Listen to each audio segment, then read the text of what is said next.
Well, this isn't looking too good, is it? I'm in the British FV-101 Scorpion, armoured fighting vehicle, and due to connection issues, I've actually spawned into this match when we were losing 4-9. Although, we've pulled a kill back, and now we're only losing 5-9. And I'm seriously asking myself, is it even worth bothering? But, no guts, no glory. Pumped a shot into that APC with my 76mm low velocity gun, which only fires high explosive ammunition, 19mm of penetration at the most on this thing. Which is more than enough in a tier 2 game, but can give you problems when you're firing at things like main battle tanks. And then suddenly, I get my first kill. Alright, it's on. And then right after that, I get my second kill. You'll notice I've been spotted, by the way, indicator at the top of the aiming reticle there. And very quickly after that, I get my third kill. Maybe it's worth playing after all. It's amazing how quickly games can turn around in Armoured Warfare. It's a very, very fast-paced game, due in no small part not just to the mobility of the vehicles, the comparative mobility of the vehicles compared to Second World War armoured fighting games, for example. All of the vehicles are a hell of a lot more mobile, but thanks to things like that "you have just been spotted" indicator, which everybody gets, as well as the fact that you also get notified when you've been spotted by artillery and when somebody is aiming an anti-tank guided missile at you, the flow of these games keeps going. Something that Armoured Warfare is very, very keen to promote. Fast-paced gameplay. Enemy Scorpion there. Didn't penetrate. He spotted me, but he's not keen on popping out because friendly Scorpion up ahead. Oh, I'm in trouble now. Well, I'm not actually. Kill number 4. Even at point-blank range, this 76mm gun has such a low velocity round that you really do have to give substantial lead to whatever you're shooting at. But that Scorpion down there is now rushing the enemy, who is a one-shot kill, and yep, he's got him. So now it's not looking quite so bad. We've managed to pull the scores back, 12 kills each. Myself and the friendly Scorpion are powering down this flank, looking for things to kill, while our PT-76, which is a much slower vehicle with a much more slow-turning turret, although it does have a much more powerful gun. Well, it's not a more powerful gun, they're both 76mm weapons, but the PT-76 has armor-piercing ammunition, whereas the Scorpion can only fire high explosive. Which means that the PT-76 is a more versatile machine if you get into a tier 3 or even a tier 4 game and you're facing main battle tanks like the T-62 and the T-64. You can still damage them with high explosive, you can damage anything with high explosive, but, well, if you're going to kill a T-62 or a T-64 with a Scorpion, you need to get it done in the first half of the match when there were enough of your teammates left alive to keep them busy while you're working your way around their flank and their rear. Now, our PT-76 is in some serious trouble. He's been rushed by 2 of the enemy armoured fighting vehicles. Scorpion on my team, the other surviving Scorpion, is attempting to put some fire in, but this low velocity gun firing at moving targets at that kind of range, if you're going to hit them, it's more through luck than judgment, and we've lost the PT-76.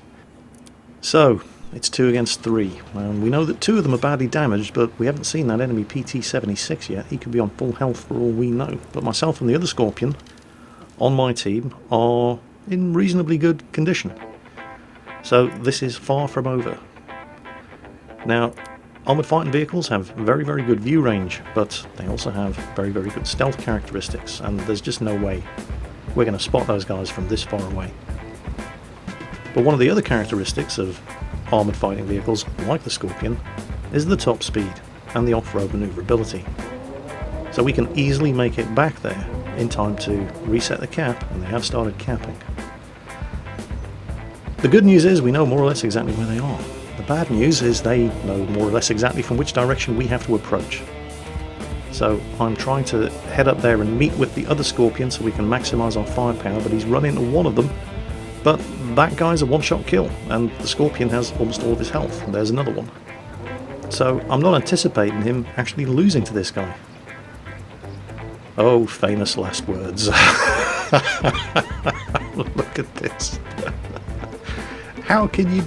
oh no. Any second now. Yep, there he goes. And he was having such a good game up until that point. So now it's me against 3 enemy tanks. And there's one. Kill him.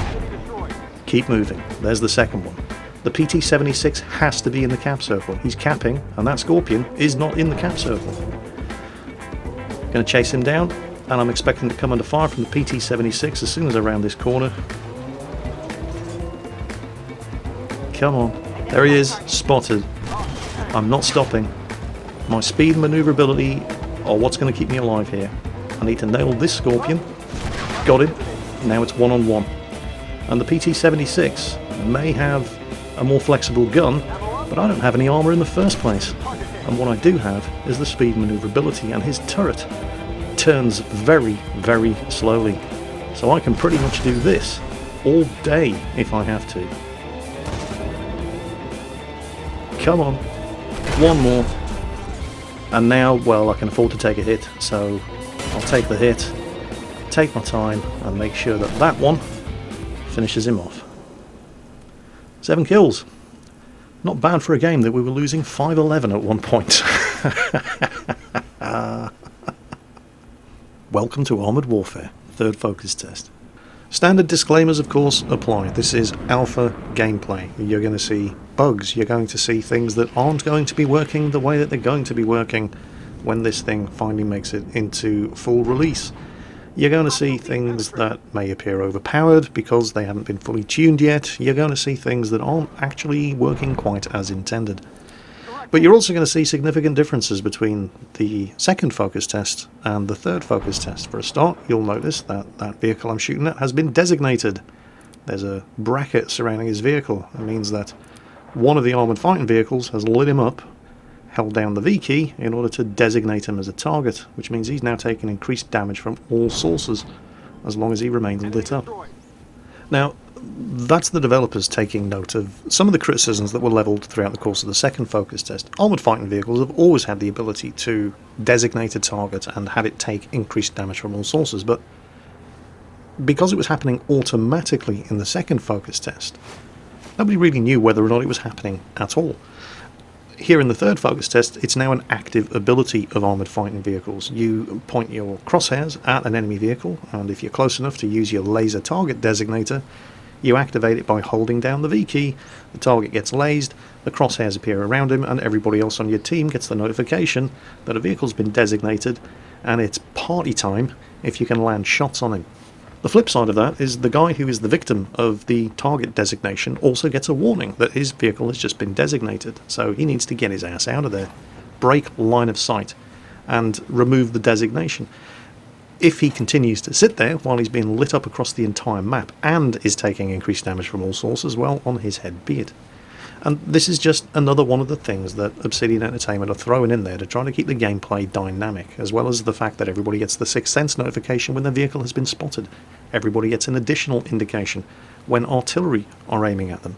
Everybody gets an indication when somebody's aiming an anti-tank guided missile at them. It's a whole part of the big package of features that Obsidian have thrown in there to keep the gameplay dynamic and keep the game moving, and it really does seem to work. One other thing that you're probably going to find very welcome with Armoured Warfare is that the game doesn't really kick you in the teeth for having the misfortune to be on a team full of donkeys. You can see here that my team is just getting absolutely slaughtered, but I've managed to score a couple of kills. I've actually done reasonably well, but there's no way I can carry this one.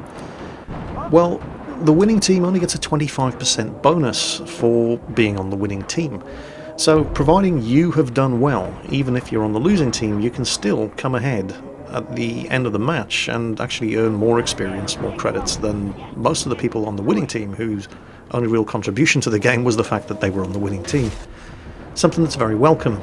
I'm sure we're all sick and tired of playing armoured fighting vehicle games where we're constantly being penalised just because we had the misfortune to be on a team full of donkeys. Well, that doesn't happen in Armoured Warfare. You can quite clearly see here on the post-battle results screen I am third overall in both teams on experience earned. Despite the fact that the winning team got a 25% bonus, only 2 players on the winning team earned more experience than me, and one of them only earned 1 more experience than me. So it's nice to be rewarded for what you've done rather than being penalised for what your team didn't do. One of the issues that I had with the second focus test, and this criticism is purely and simply levelled towards the focus test and not Armoured Warfare in general, was that those of us who didn't have all day to sit around playing the focus test and progressing up the tech trees, because testing the progression was one of the other features of the second focus test, We just couldn't be competitive against those people that could afford to sit around and play Armoured Warfare all day. It wasn't such an issue on the first day of the test, but on the second day of the test, and particularly on the third day of the second test, we're still driving around in our Tier 2 Scorpions, and because there's no real matchmaking going on, because it's just a focus test and there's only a very limited form of team balancing going on as well, that meant that we were taking our Scorpions with our 19mm of penetration into battle against T-72s and Chieftains and M60E3s, and you can imagine how much fun that was. And there was no real way for us to catch up because we couldn't earn any experience because we just couldn't damage these things. Well, Obsidian have taken that into account for the third focus test. So what Obsidian did was that at various points throughout the third focus test they would start unlocking various different premium vehicles, higher and higher tier, as the focus test developed, until by the very end of the focus test they just opened the doors and unlocked every vehicle in the game for everybody. So everybody, regardless of how much time that we had to spend actually playtesting Armoured Warfare, was able to at least keep up with those guys that had the luxury of sitting around doing nothing but playing the focus test all day. So we all got an opportunity to try pretty much everything. I think there was something like a grand total of 35 different vehicles included in the third phase of the focus test, including artillery. Yes, that's right, artillery, the big elephant in the room that nobody wants to talk about. Artillery is back in the third focus test of Armoured Warfare, and that's what we're going to be looking at next. I was highly critical of the way Armoured Warfare used artillery in the first iteration of the Armoured Warfare focus test, because it wasn't Armoured Warfare artillery at all. It was just a cut and paste of World of Tanks artillery, and was quite clearly just placeholder artillery mechanics until they could come up with something better. I honestly have no idea why they even included it in the first place. Because it attracted a storm of criticism. It was exactly the same as World of Tanks. Artillery took forever to aim, it took forever to load, it was a roll of the dice whether or not your shot was going to land where you aimed it. You could fire at exactly the same stationary tank 4 times in a row, only hit him once, and have no idea what was going to happen when your shot hit him. It would either bounce and do no damage, or it would completely one-shot him, or anything in between those two. It was exactly like World of Tanks, and not what we were expecting to see from Obsidian Entertainment here in Armoured Warfare. Well, artillery's back in the third focus test, and I like it. I really, really like it. One thing that really took some getting used to, of course, was the default artillery view. It's not the standard top-down RTS-style artillery view. In fact, it's a lot like the artillery mod that some of you may have seen for World of Tanks. It really did take some getting used to this kind of perspective, particularly when it came to trying to match up what you're looking at with where you can see your artillery aim point on the map. The simple way around that, by the way, is to not try to pan around, just use your mouse to scroll around and fine-tune your artillery aim. At least this is what I found. And if you need to switch to a different sector of the map, then hold down Control and right-click the mouse on the section of the map to instantly flick your artillery view to that sector. So what does artillery do? Well, here you go. Let's have a look. This is the Abbott. It's a Tier 3 Premium SPG, and it's an autoloader. You get 3 shots. You can see the damage that I'm doing to that T62. It's not a lot. Even direct hits are not doing more damage than you would expect to take in a main battle tank if you'd been shot at and hit by another main battle tank. And because it's high explosive and the damage is mitigated by your armour, in a lot of the cases you're actually taking significantly less damage than you would take if you were hit by another main battle tank. So I like that. Also, it reloads quickly. It fires relatively rapidly. I just don't feel that I'm at the mercy of the random number generator the way that you are when you're driving artillery in World of Tanks, for example. And World of Tanks has to do that because the damage that artillery does is out of control. So the only way of balancing that is to make it less accurate and to give it a long aim time and a long reload and so on and so on. But when your artillery is as rapid firing as this, you can afford to have your artillery not do as much damage as I'm not doing here. Even scoring direct hits on these main battle tanks, it's a rare occasion when I actually do more than 100 damage. And don't forget, every one of these guys is getting a constant warning that artillery is aiming at them. They always know when I've got them in my sights. I think it's actually, how can I put this? It's consistent. That's what I like the most about the way Obsidian Entertainment have implemented artillery in this third version of the focus test. It's consistent with their vision for the way the game should play. Dynamic, fast moving, Artillery genuinely does stop people from camping in Armoured Warfare. You get the warning that you're being targeted by artillery, and you can afford to break from cover and move to a better position when you are being targeted by artillery, because a direct hit from artillery doesn't have the disastrous consequences, despite the fact that I did just kill a T-62. But it doesn't have the immediate disastrous consequences that it does in other games. You're not going to get your life wrecked the first time you take a hit from artillery in Armoured Warfare. Even direct hits are not doing more damage than you would take if you were getting shot at by anything else. And in a lot of cases, because it's high explosive ammunition, you're actually taking significantly less damage from artillery than you would if you were getting shot at by anybody else. So it does actually keep the gameplay moving. Now, speaking of keeping the gameplay moving, it's just as important for artillery that they keep moving as any other vehicle in the game, and in fact more so for artillery. And we haven't really seen an example of it in this match because the enemy team have no artillery, so I'm never going to come and counter battery artillery fire. However, I have been spotted by an armoured fighting vehicle, so I'm just emptying my magazine at this LAV, and then I am about to die because my position has just been... there it is. Yeah, it's a Scorpion. I'm not going to survive this. So let's take a look at a match where there is artillery on the enemy team to show you the sort of thing I'm talking about. So what we're looking at now is another match, and this time I'm in the Tier 6 Russian artillery, the Akatsia, which also has a 3-round autoloader. Only this time, to make things a little bit more fair, there is artillery on the enemy team, and I took those 2 shots without moving, and bang, there it is. Now I have not been spotted in the traditional sense of the word, but, well, as you can see, I am clearly coming under very accurate counter battery artillery fire. How is that possible? Well, every time artillery fires, enemy artillery gets a ping on the map, alerting them to, initially, which sector I've fired from, and if I continue to fire without moving between shots, that ping gets more and more accurate. By the 3rd time you've fired without moving between shots, you may as well be waving a flag over the top of your tank saying, "Here I am, please shoot me." And in fact, I only fired twice without moving between shots there, and you can see how accurate the counter battery fire was.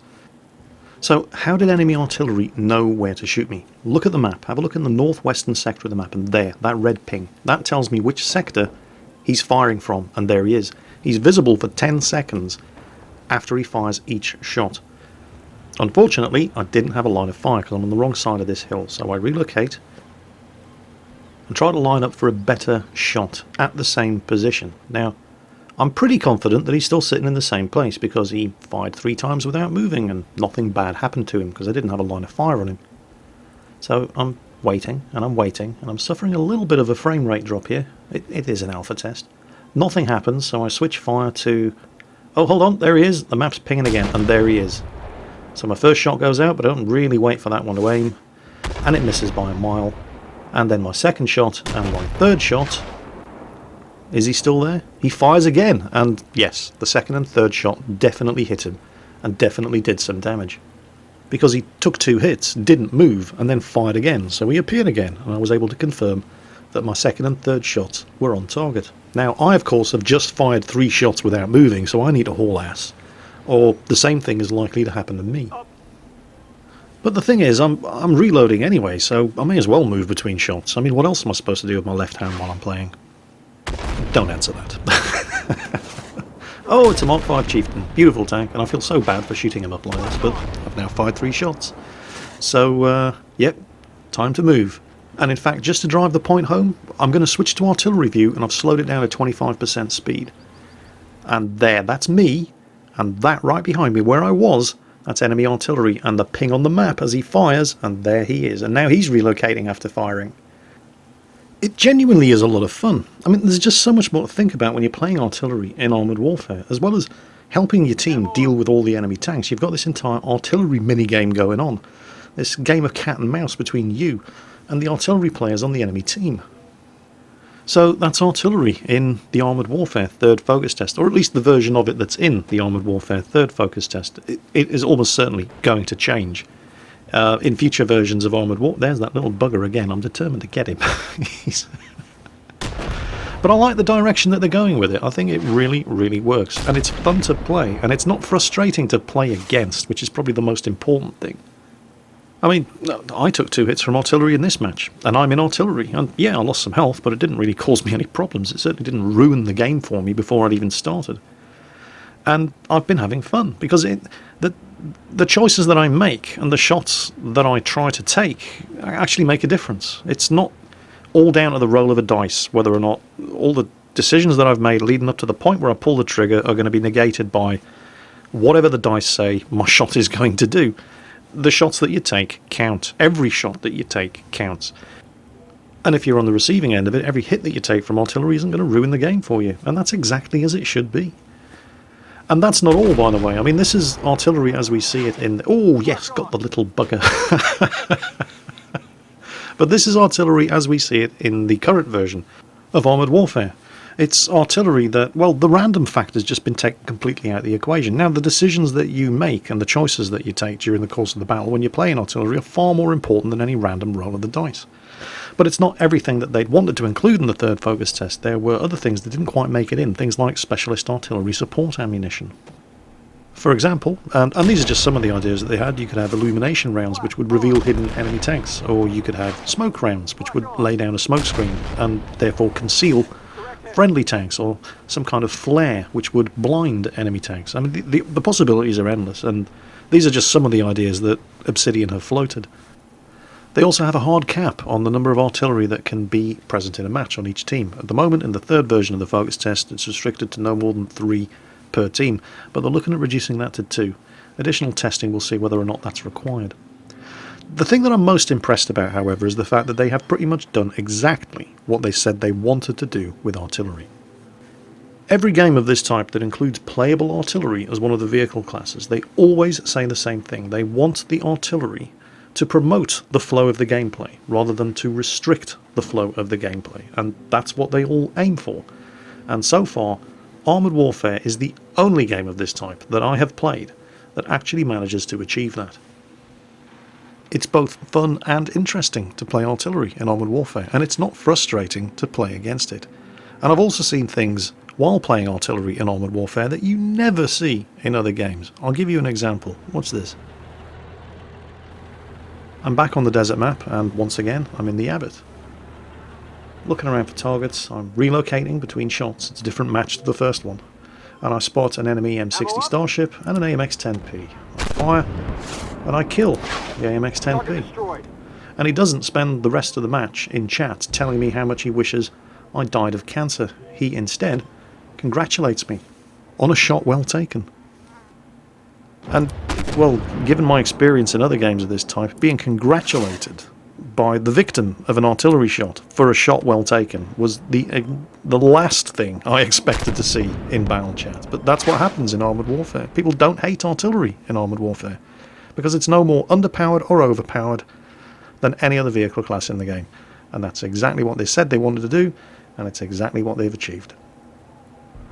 So, that has been the Armoured Warfare third focus test from Obsidian Entertainment, featuring the long-anticipated, or possibly the long-dreaded, return of the artillery class, and absolutely nothing to be afraid of. It's fun to play, it's not frustrating to play against. I really do have to take my hat off to Obsidian. They've done a fantastic job. And it's surprising how easy it was to do a fantastic job. All they had to do was listen to the community, and that's exactly what they did. And it's been great. I hope you've enjoyed watching the video. I've certainly had a lot of fun playing Armoured Warfare during the course of making this video. As always, folks, take care, and I'll catch you next time.